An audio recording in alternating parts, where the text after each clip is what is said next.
Hello there. Have you ever wondered if the beast from Beauty and the Beast was truly evil? Tonight, let's become the beast and search for the truth together. You awaken in the body of the beast. The air tastes like dust and silver.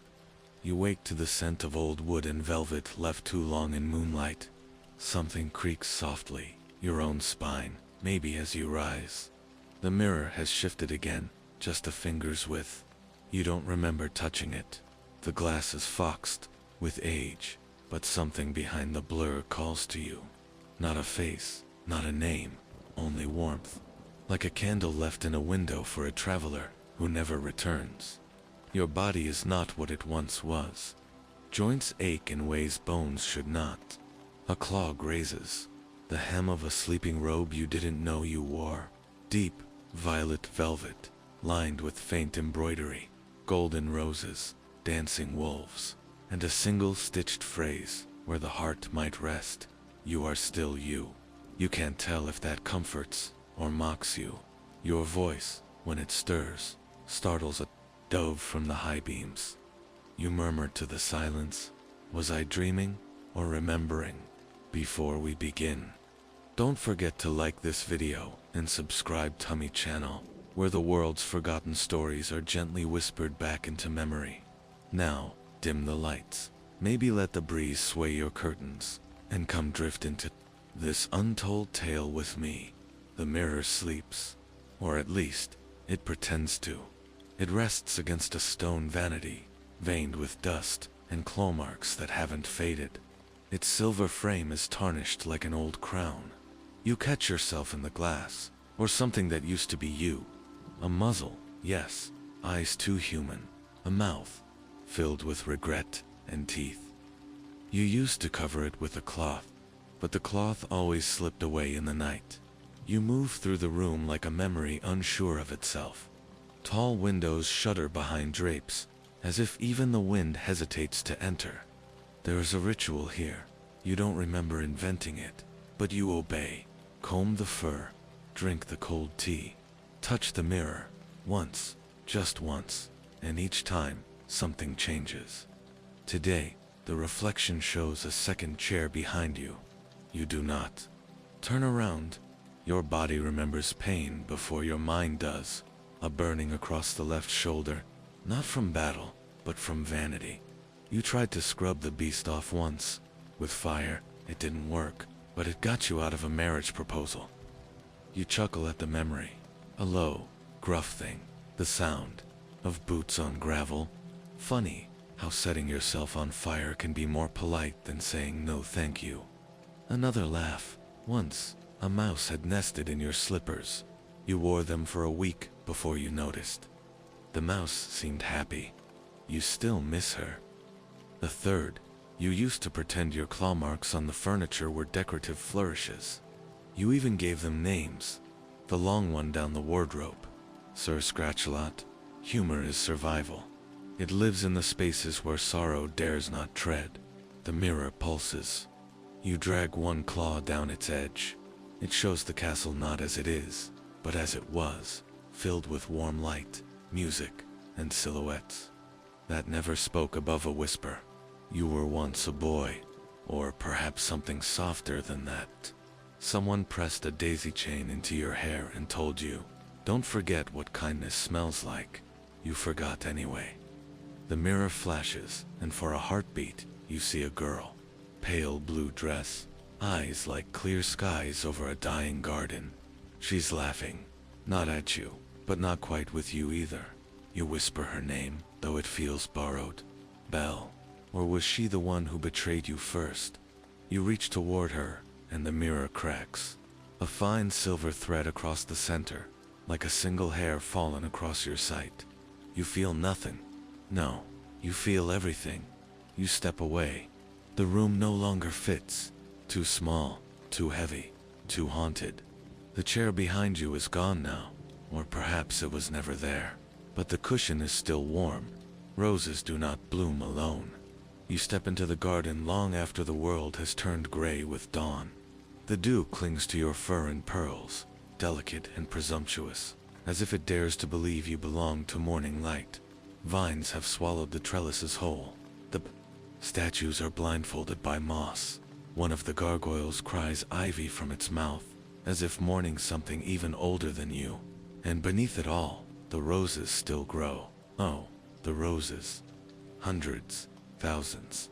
Red as shame, red as blood, red as love misremembered. You never planted them, they just arrived. The day after the spell was spoken, they began to bloom.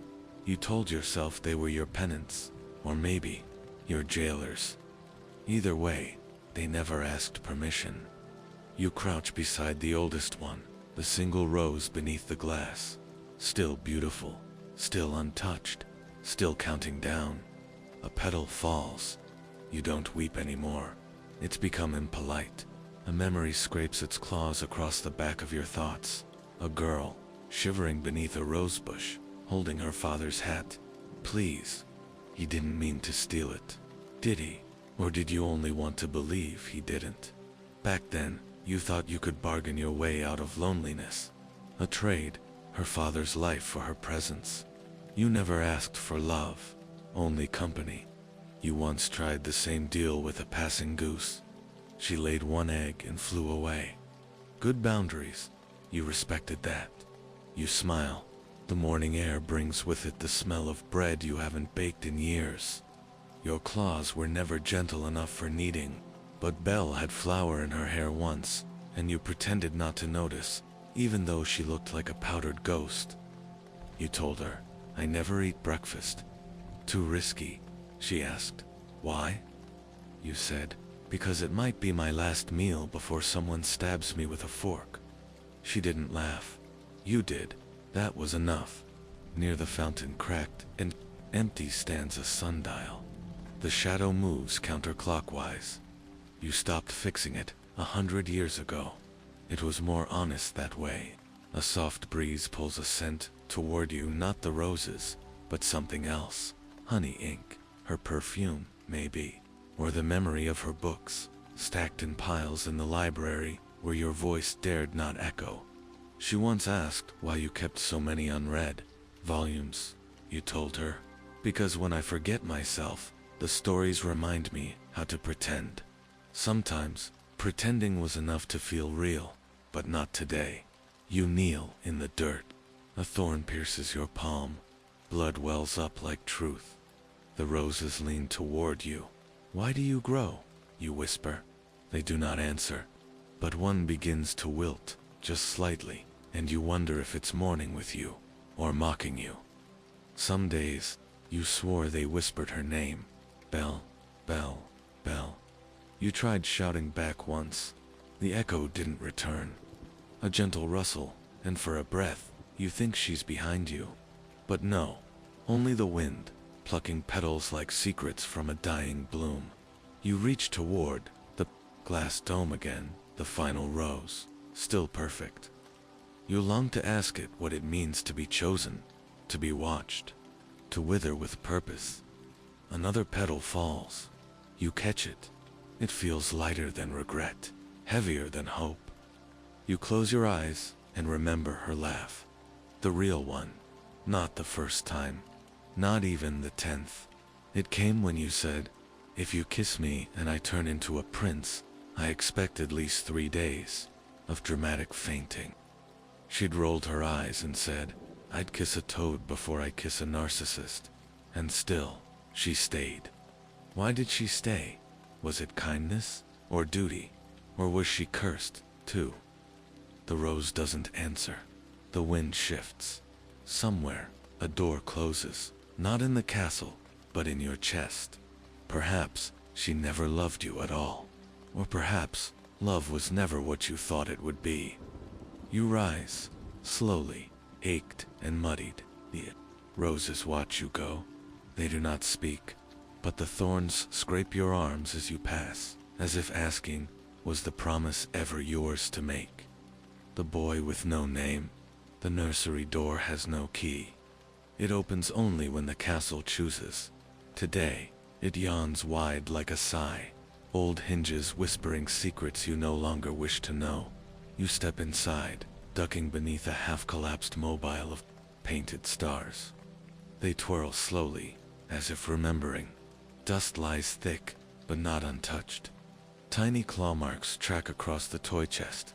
Your own, from long ago, or someone else's. You bend low and open the lid. Inside, a wooden knight with one eye missing, a stuffed wolf, threadbare, teeth dulled by kisses. A velvet book, the kind with golden lettering too faded to read, and beneath it all, a locket brass, heart-shaped, cold. You open it, no picture, only a scrap of parchment inside, scribbled in a trembling hand, for my little prince, whose name will change the world, but no name follows. You try to speak it, nothing comes. You were born a boy, or a prince, or a child with curls soft enough to confuse the wind. But names were things given, not grown. You had many, your highness, whelp, monster. Please, just let her go. None of them yours.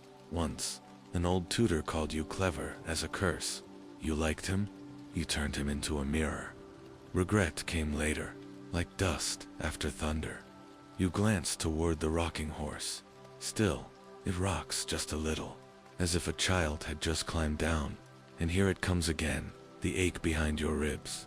Not quite pain, not quite memory, just the hollow echo of being forgotten while still alive. You pick up the stuffed wolf. He's missing an ear. You called him Sir Gr. He once defended your honor against a particularly aggressive cucumber. You told Belle that story once. She'd smiled in that half-sad way and said, "Even cursed boys need brave friends." You asked, "Are you one?" She never answered. In the corner, a mirror leans crookedly against the wall. This one shows no reflections, only dreams you left behind. You see them, faint and flickering. A child blowing on dandelions, trying to wish away the crown. A voice screaming, "He's just a boy," as the enchantress raised her hand. A mother's silhouette fading behind velvet curtains. The enchantress never asked your age, only if your heart was good. What child's heart is ever purely anything? You sit on the floor, legs folded like old letters. The nursery sings not aloud, but in feeling. A lullaby woven from dust motes and breath held too long. There are jokes here. If you listen, once, you tried to train a squirrel as your valet. He stole your cufflinks and ran a small gambling ring in the attic. Honestly, you respected the hustle. Another time, you painted a fake doorway on your wall and tried to walk through it.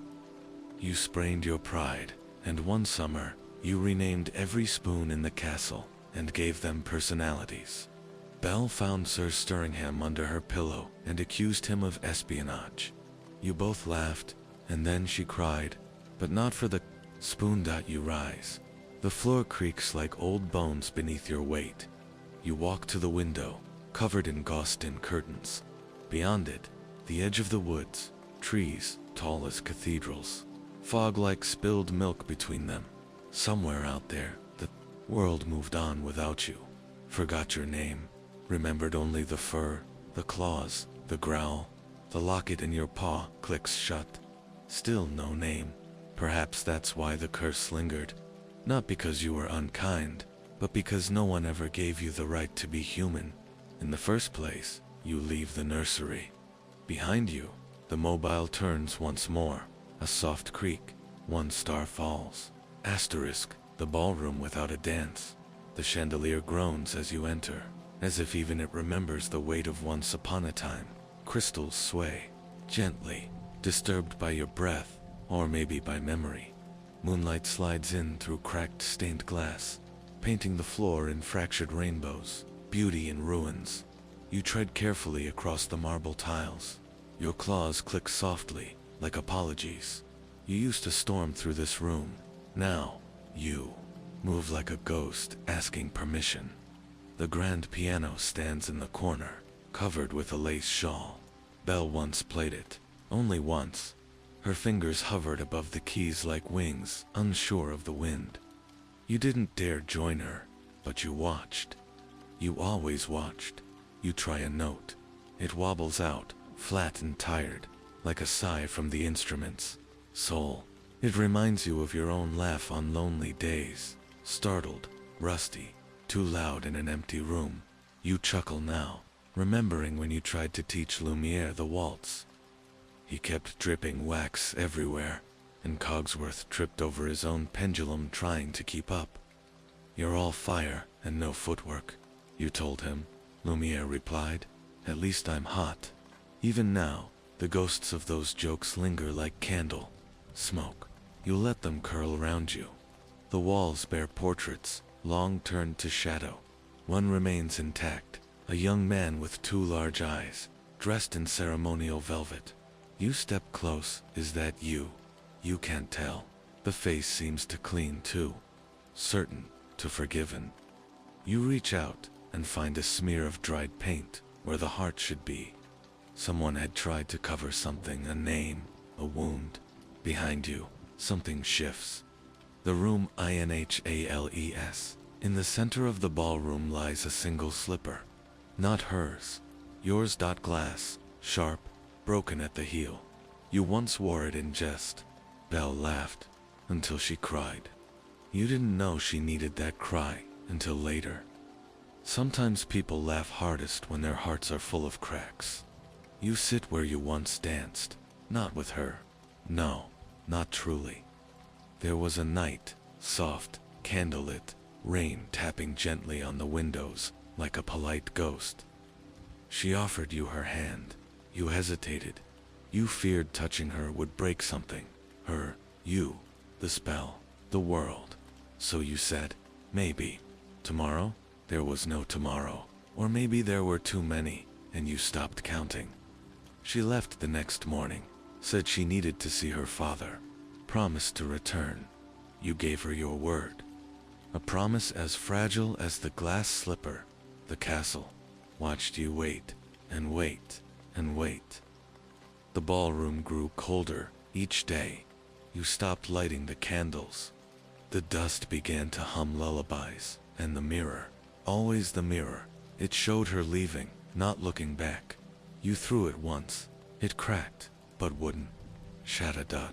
You ask the room now, did she love me? The silence responds kindly. It says nothing. You lay your head against the floor. The coolness is oddly comforting. Above you, the chandelier trembles. A single prism falls and lands beside your ear. Not broken, just lost. Like you. Your laugh stirs again, soft and surreal. One time, you tried to invent a new dance called the Beastly Bop. It involved a lot of stomping, one pure, and several terrified pigeons. Belle said it was deeply interpretive. You took that as a compliment. Another time, you challenged a suit of armor to a duel because it was looking at you funny. The armor won. And once, late at night, you whispered thank you to every chair in the ballroom. You said you didn't deserve to be empty so long. Now, you whisper to the floor, I'm sorry. Not for being a monster. That part you've made peace with. No, you're sorry for not knowing how to love gently when you still had time. The slipper beside you begins to dissolve.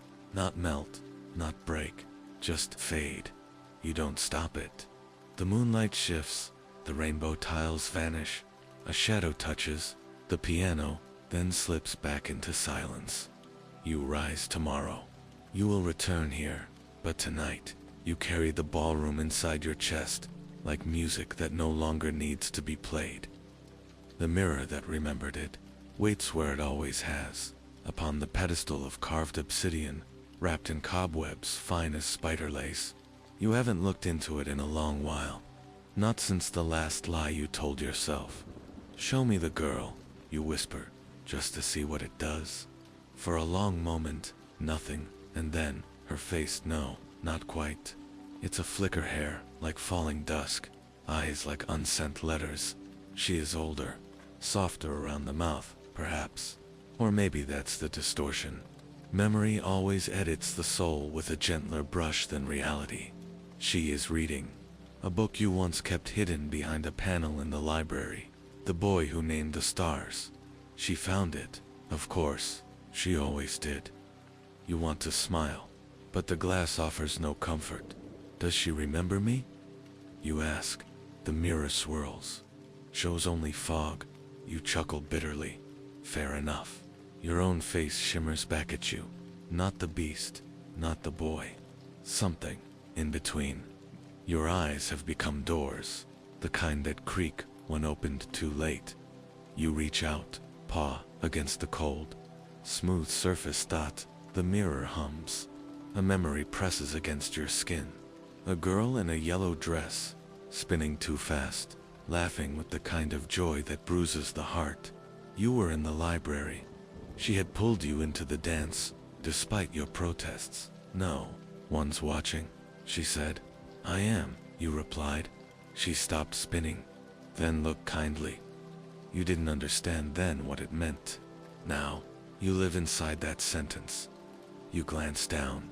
The mirror has cracked. Right across her image, like a closing eye. You turn away.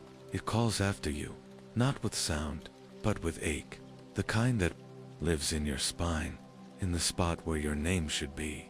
You descend into the lower halls, the forgotten places.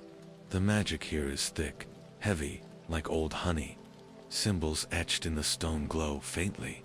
A ritual chamber, a prison, perhaps both. The enchantress stood here once. Her voice was like falling glass. You will be what you are inside. She never explained what that meant, neither did you. The curse was a mirror, too. On the wall, etched deep into the stone. Mercy is the cruelest spell.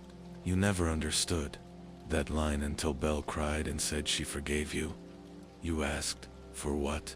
She didn't answer, just touched your face gently, like a question, and walked away. You search the chamber, find an old candelabra, burned down to the base, and beside it, a bowl of salt, dry and clumped. A spell, unfinished, or undone. Did she mean to return? Was it meant to be broken? You were never the only cursed thing in this place. Everyone wore the enchantment differently. Some turned into objects, others into memories. And you became a question no one wanted to ask. Back upstairs, the mirror has gone dark again. You press your forehead to it. You were kind, you whisper, to me, even when I didn't know how to return it. Another joke flutters up from the shadows. Once, you tried to write her a poem. It rhymed beauty with duty, and then teacup with makeup. You burned it before she saw. The fire smelled like embarrassment and lavender. Another time, you asked Cogsworth if love was just a complicated form of Stockholm Syndrome. He choked on his gears and refused to answer. And once, you told Belle you'd trade every book in the library to see her laugh without sadness again. She said, then keep the books. I'll find my own joy. You didn't understand. Now you think maybe you do. You leave the mirror behind. It doesn't follow, but it watches. They always do. Asterisk the rose that never died. The tower feels taller tonight. Your limbs ache with each step, but the ache is familiar, the kind earned by climbing your way back through memories. You reach the final stair, breath soft as snowfall, and push open the door. There it is, still suspended beneath its dome of glass, still glowing faintly, like a heartbeat trapped in a spell. The last petal does not fall. It never has. Not for centuries. That's the secret, isn't it? The curse was never about time. It was about waiting. You approach the pedestal slowly, the way one might approach a sleeping god or a broken promise. The rose leans to the side, petals curled but not crumbling, held together by something older than magic. Love, regret, loneliness. You reach for the glass. Pause. Last time you touched it, you howled. Not from pain, but from the memory it showed you. Her hand in yours. Her gaze full of warning. Her mouth forming words you never dared ask her to repeat. Don't trap yourself in the idea of me. She said that before she left. Or maybe after. Or maybe not at all. Memory lies but so gently tonight. You lift the glass. The air around. The rose shivers. No fanfare, no transformation, just stillness. You touch a petal. It is real. It is soft. It remembers you. You sit down beside it. The room sighs ancient wood shifting like old bones. You speak to the rose, because who else would listen now? I wasn't kind, you begin. I was lonely.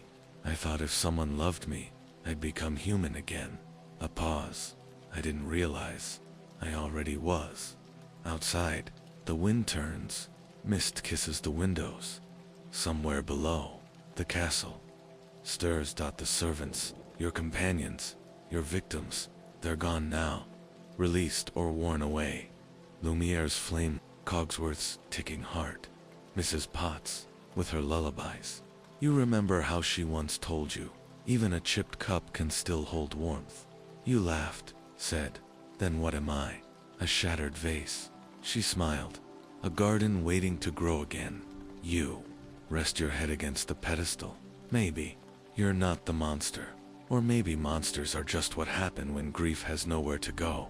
The rose pulses once, and then nothing. No spell breaks. No light pours in. No bell in the doorway. Breathless and brave. Only you. And a rose that doesn't die because some endings refuse to happen.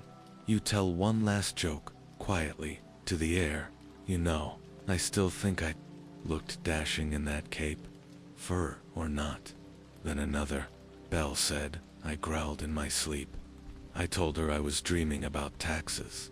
And one more. She once tried to teach me how to whistle. I ended up summoning 3 crows and a confused raccoon. Called it a partial success. The rose flickers. Almost laughs with you. You close your eyes. No longer a prince. Not quite a beast. Just something in between. Something that loved. And waited. And remembered. The last petal does not fall. It never needed to. So now we sit here. In the quiet high room. The dust soft around us like snowfall. The sky outside turning the color of forgotten lullabies.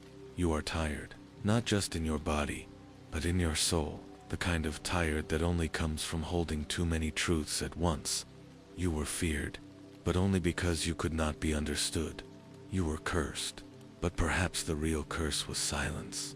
And love. Oh, love came and left like a warm breeze that did not stay, but taught the curtains how to dance. In the end, the castle became your heart. Cracked, yes, and haunted, certainly, but filled with rooms where laughter once lived, and still might. You sit beside the rose not to wait, but to rest. Let the fog drift back in. Let the moonlight lay itself gently over the floor. Some mysteries are better left unanswered, like why the petal never falls, or whether Belle still dreams of your library. Perhaps there's another tale somewhere, waiting to be told. But not tonight. Tonight, let the story close like a soft door. No grand endings, just this. A warm breath against the cold glass. A heart, still beating. A name, still searching. And you,